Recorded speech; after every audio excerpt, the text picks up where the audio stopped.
Hey guys, welcome back for another episode of Gym Tutorials with me, Chris Kading. Today we're going to talk about rows.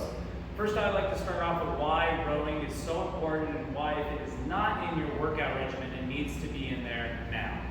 In a modern day society, we find ourselves sitting so much, most of us at desks, on our phones. This does not bode well to good posture in our upper body. It can turn into shoulder pain, neck pain, upper back tightness. You know, it's not too many people that I run across that have perfect posture while sitting and can sit here all day.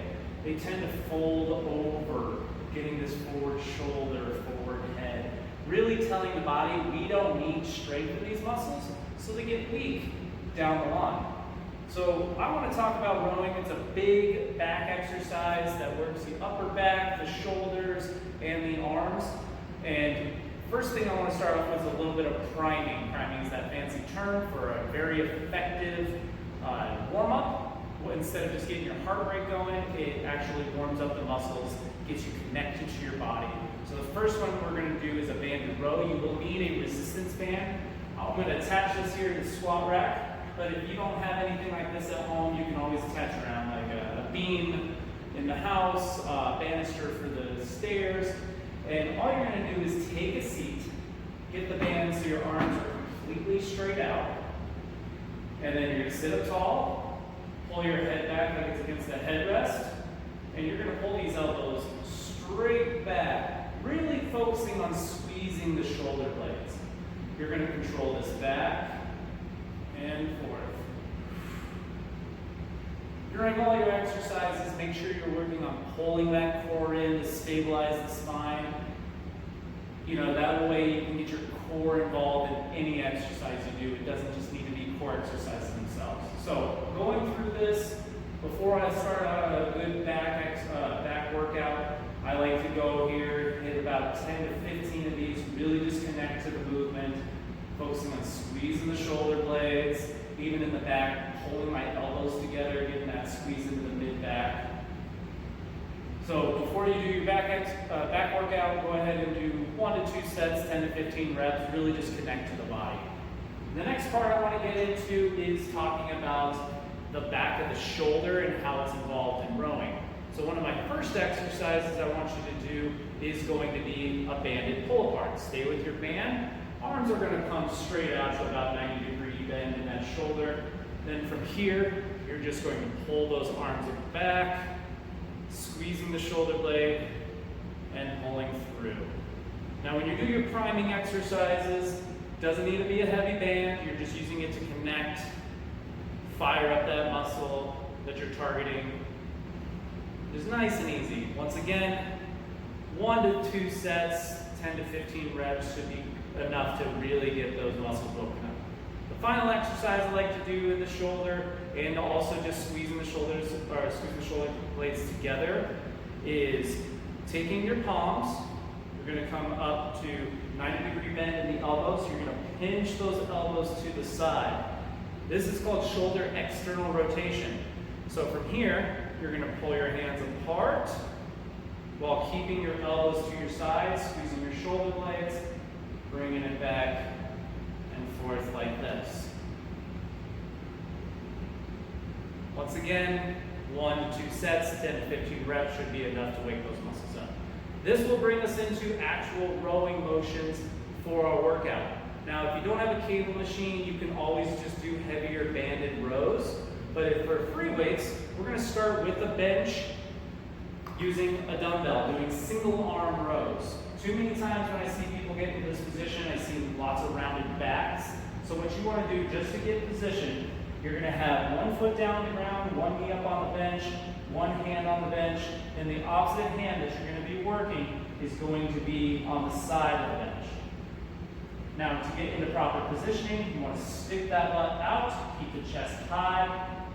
A lot of people I see doing it like this, just go in the opposite position here. Now you're set up and ready to go. Pull that core in. You're going to pull this elbow straight up, squeezing the shoulder blade, and bringing it down.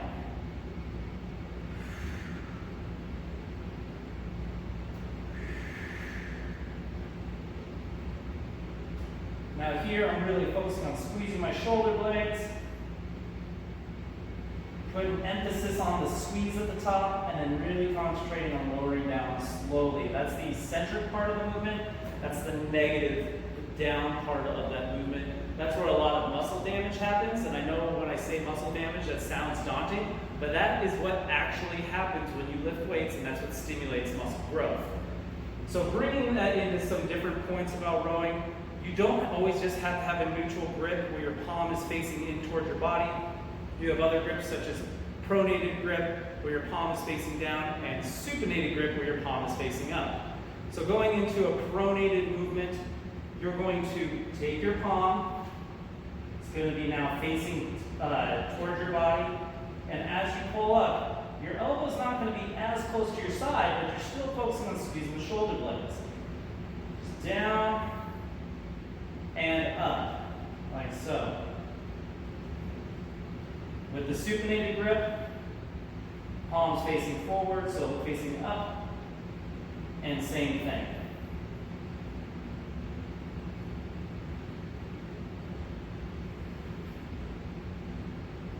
The great thing about just doing that simple change of your grip, palms facing in, puts a lot of focus on the between the shoulder blades squeeze.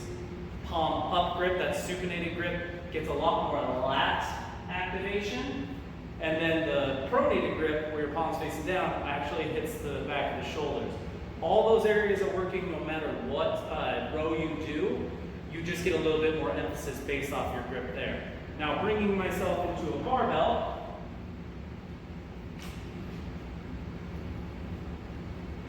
we're going to be working with supinated and pronated grip for the barbell. This is a great strength builder, good activation for the full body because your whole body has to stabilize. So I like to bring myself up to here, kind of deadlift down to go, come up to that nice neutral position here, and as we go down, we're going to be in a nice hinged over position, and we're going to pull up, squeeze, and down. So once again, this is the supinated grip, palm up, nice and controlled. Pronated grip, flipping those hands over, starting here, getting into that nice comfortable position, bent over about 45 degrees, and now you're just pulling up.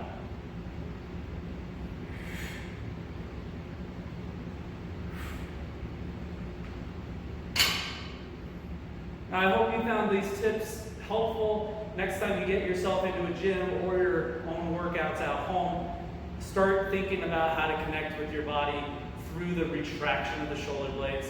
This will help correct any forward shoulder, forward head that you may have, and see your posture improve down the line.